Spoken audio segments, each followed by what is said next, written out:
And we're not going to go back on what he said. We are going to, moving forward, we are going to continue to focus on communicating with our people, with the media, what the government is doing, what the government intends to do. Good thing is that we now have a national development plan that was launched yesterday. Over the next 5 years, everything that the government will do are laid out in that plan.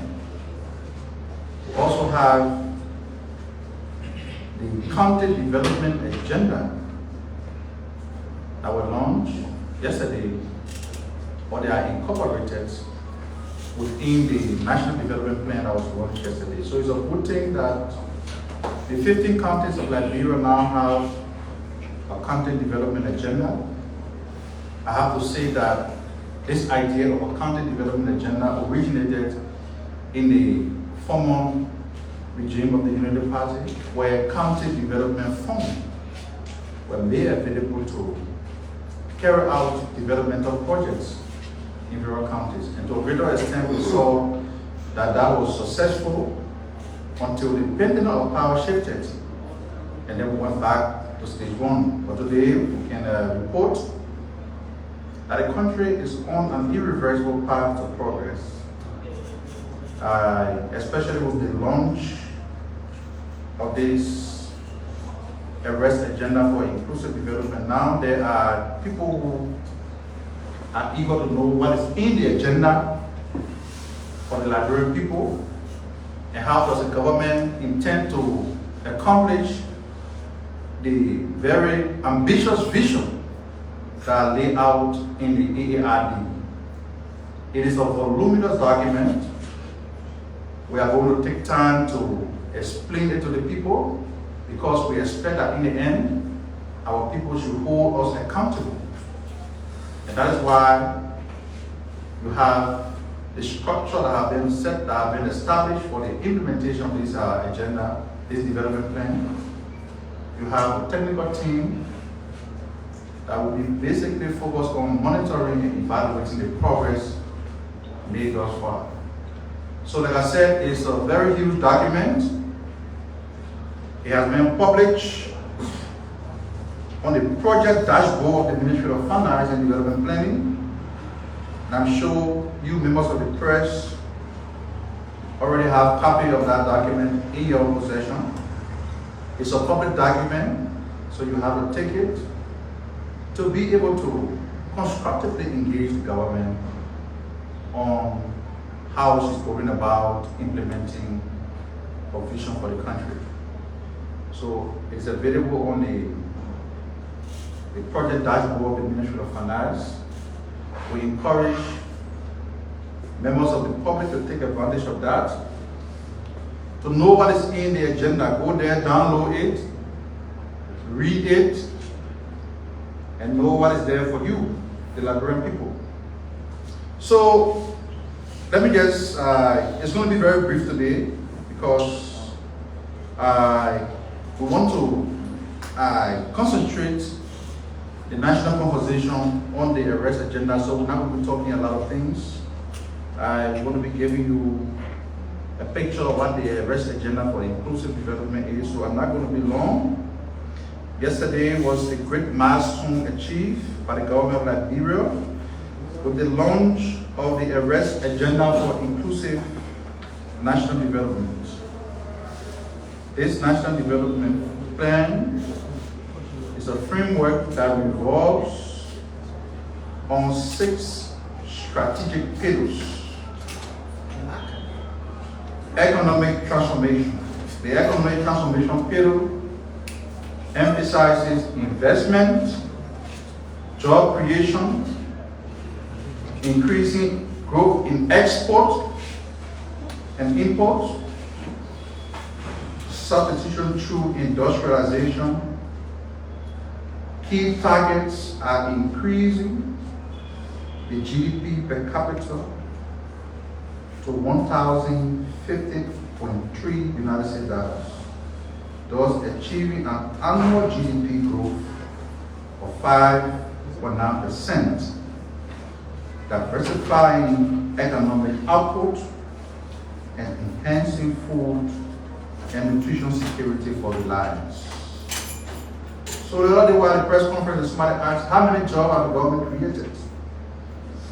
All those questions that will frequently come to the mind as journalists, as commentators.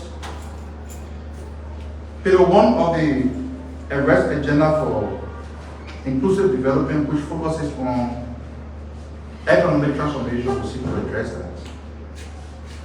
Job creation, increasing export, increasing growth in export and import, industrialization. All of these things are captured on pillar 1 of the arrest agenda for inclusive development, which focuses on economic transformation. Pillar 2 is the pillar on infrastructure development. It prioritizes the construction and rehabilitation of transport and logistics infrastructure to reduce travel time, lower transportation costs, and foster road connectivity. It also aims at the modernization and expansion of the energy sector, housing, and information communication technology to improve effectiveness and efficiency in the conduct of business, lower the costs of doing business, and enhance the attractiveness of the economic environment. The targets include a minimum of 485 kilometers of primary roads, increasing access to affordable electricity both in rural and urban communities. So we'll talk about that the president has repeatedly said that you cannot grow this economy without energy and road infrastructure. So the reason why all of these strategic policies are captured on separate pillars is because the government wants to treat them with specific attention. So when you look at the pillar on economic transformation, there are different strategic policy objectives that are captured there. When you come to the pillar on infrastructure development, we talk about different strategic policy areas that are also captured. Now, the implementation framework for all of these things are laid out in the arrest agenda for inclusive development. Like I said, it is a voluminous document that we cannot take any occasion of the press conference to outline everything that is needed to you. We're going to go in there bit by bit to, bring out key areas that we think should be of concern to members of the public, but we also encourage you to go on the website, download it, and read for yourself because it's a public document. The pillar on rule of law is 6 strategic pillars, but the third one is on rule of law. It's centered on strengthening the legal framework to ensure a more transparent and effective justice system that works for every Liberian, that protects human rights, address grave concerns about grievances in the community, and build public trust.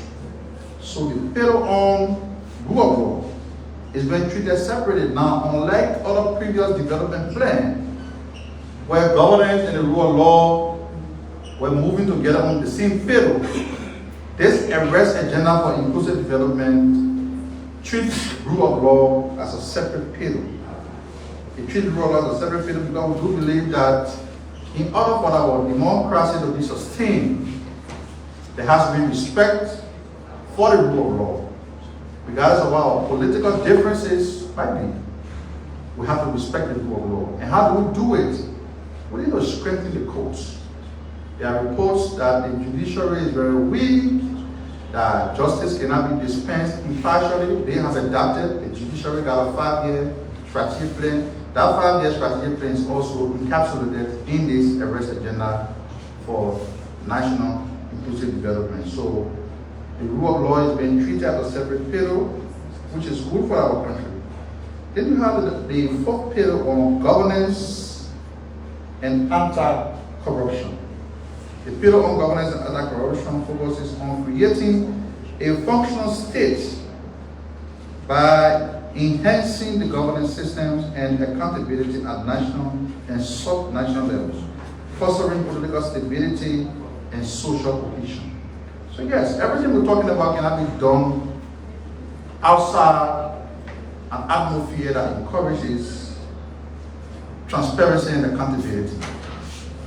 If you have a plan that you will need about $8 million to be able to implement, you can't do that in the absence of governance, accountability, and transparency. Again, as a country, one of the problems we have had over time, there are some political observers who believe that Liberia probably has been the lack of governance over time. One regime after the other, one administration after the other, people believe that our problem is a lack of governance and accountability. So, unlike other development plans, this arrest agenda for inclusive development seeks to treat governance and anti-corruption as a separate pillar. The anti-corruption fight is a major concern for the government. The president himself has led by example through his action. He has shown that he's an anti-corruption czar. And when the leader leads by example, officials of the government are bound to follow. We all talk about asset declaration. We talk about fighting corruption. These things cannot be achieved in the absence of a clear demonstration of leadership by the head of state. And it is no secret that President Bouaka has demonstrated that. And in this arrest agenda, we treat governance and anti-corruption as key drivers for the forward march of our country, and enhance the governance level at all levels, accountability, sub-regional level. This plan also takes into consideration decentralization. When we talk about governance, rule of law, and transparency and accountability, it can not only be at the central level, it has to be decentralized. And that's the divergence that we see in this plan, as opposed to previous plans, is that it supports the country's effort or drive for decentralization. County council have been set up in keeping with the decentralization law that was passed by the legislature and have not been set into motion by this government. So that decentralization law creates structures that will support the effort of central government to decentralize our development. So it is where you talk about governance and the anti-corruption level, because the money are allocated in the national budget for development purposes, it is unacceptable for anybody anywhere to divert funds to their personal use. We have to be able to use those money for the reason why they were allotted, so that our people can begin to get the benefits of development. We have another pillar on, pillar 5 is a pillar on environmental sustainability. This pillar promotes responsible natural resource management, biodiversity protection, and enhancement of resilience to climate change. We live in an era where global warming has taken center stage. We experience more rain during the rainy season than ever before. You members of the press know that the last rainy season there were a lot of disaster caused by overflowing of water. Heavy downpour of rain caused floods that devastated citizens across the country. So, Liberia as a country, we have to position ourselves that the conversation about fitting your country in the context of coping with global warming and climate change, Liberia cannot be an exception. So, the pillar on environmental sustainability, which seeks to take action that position Liberia in a way that climate resilience. We can take action that minimizes emission to the ozone layer. We can now begin to move to the green environment, plant more trees, and protect ourselves from future natural disasters. So this pillar is there. The final pillar is on human capital development. This is very key. It focuses on investing in education